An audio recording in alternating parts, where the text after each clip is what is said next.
मैं कभी पक्षपात नहीं करता। मैं कभी भी ऐसा कोई भेदभाव नहीं करता हूँ कि अपने बच्चों में भेदभाव करूँ। लेकिन ये भी हकीकत है कि मैं अपने हर बच्चे की नीयत देखकर उसके साथ इंसाफ भी करता हूँ और उसके साथ व्यवहार भी करता हूँ। मुझे ये देखना भी पड़ता है कि मेरा बच्चा किस नीयत से मेरे पास आ रहा है। कहीं ऐसा तो नहीं कि उसके अंदर स्वार्थ छुपा है और मन में कुछ और है और बाहर वो कुछ और कह रहा है। ये भी चीज़ें मुझे देखनी पड़ती हैं। ऐसा नहीं है, मैं भी बहुत सारी चीज़ें सोच समझ के, बहुत सारी चीज़ें देख के फिर फैसले लेता हूँ। लेकिन मैं एक बात कहता हूँ कि जब मेरे पास बच्चा एक साफ नीयत से आता है, एक साफ मनसा से आता है और वो पूरे साफ दिल से आता है, जिसमें किसी के लिए भी कोई द्वेष भावना ना हो।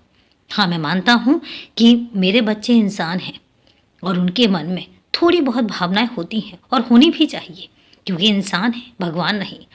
लेकिन इसके अलावा भी कई बार ऐसी परिस्थितियां आ जाती हैं जिसमें मेरे बच्चे कुछ बोल भी जाते हैं, कुछ गलत भी बोल जाते हैं, लेकिन उसके बाद वो खुद कहते हैं कि बाबा इसे सच मत होने देना। तो मैं इन सब बातों का बहुत ध्यान रखता हूँ।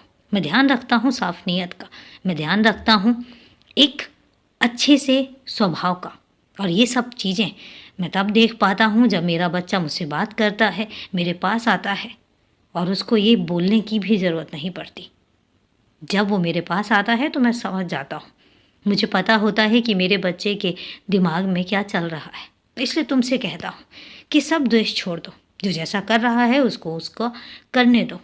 बस तुम मस्त रहो और अपने काम में व्यस्त रहो, जो तुम्हारे लिए सबसे ज़्यादा ज़रूरी है। और अभी के लिए शुभ रात्रि मेरे बच्चे, सदा खुश रहो।